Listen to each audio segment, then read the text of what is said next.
Tapos may comment si Boss Toyo about it na it's politically motivated daw. Meron daw mga pansariling agenda, no? Kung bakit daw nilabas yon, ganyan. Mga kung anek-anek.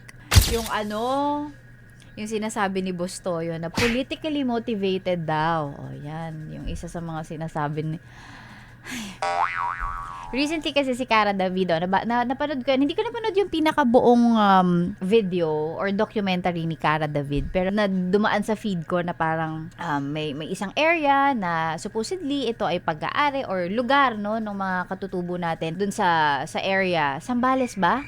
Sambales, Subi, di ko alam, basta in that general area, nakalimutan ko na. Area nila yon, naginawang tambakan. Allegedly, it was LGU na nag-approve noon, na pumayag. So, okay. So, dun sa bundok, may tambakan ng basura dun sa area na dapat ang nakatira ay yung mga indigent, mga katutubo. So, okay. Kinwestiyon sila ng government na bakit kayo nagpa-interview? Ano tong sinasabi nyo? Blah, blah, blah, blah, blah, blah. Hindi natin alam. Hindi ko alam. Pero yun yung dumadaan sa feed. Tapos may comment si Boss Toyo about it na it's politically motivated daw. Meron daw mga pansariling agenda, no? Kung bakit daw nilabas yon, ganyan. Mga kung anek-anek. Na later on, later on, I don't know, maybe within that day, after a day or two, yung pinaka-post, no, kung saan sinabi ni Boss Toyo na parang may ibang agenda naman kung ba't naglabas ng ganong documentary, dinilit niya rin. Nagpaliwanag siya, nagsorry siya, and sinabi niya na parang naiba yung dating sa mga tao ng gusto niyang i-point out, ganon. So, nag-sorry naman siya, and all, blah, blah, blah. I mean, di ko alam. Siguro, bugso ng damdamin or POV naman din ni Boss Toyo yun. Kaya niya nabanggit, kaya niya nasabi yun or what. Baka yun yung pagkakaintindi rin niya dun sa documentary. Hindi ko alam. Iba-iba naman tayo, di ba? Yung mga ganyan naman, it's meant to, to tell a story. Documentaries are meant to tell a story.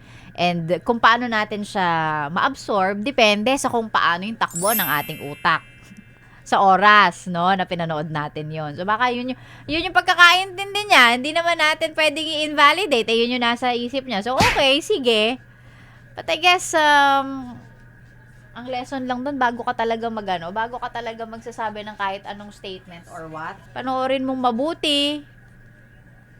Okay lang naman na meron kang opinion, pero dapat lagyan mo ng disclaimer na yun ay point of view mo lang. Point of view mo lang yan. Sa iyo lang. Oo, ikaw lang. Base sa kung paano mo naintindihan. Ganyan. Ano pang ginagawa mo dito, ha? Sinasabi ko na nga ba eh. Solid yes friend ka talaga. Dahil nandito ka na rin lang, sige na, mag-like at mag-comment ka na. Mag-subscribe ka na rin at i-click ang notification bell Para mapasali ka sa mga kalokohan namin. Bawal na bawal mag-no dito, ha? Kasi yes to yes!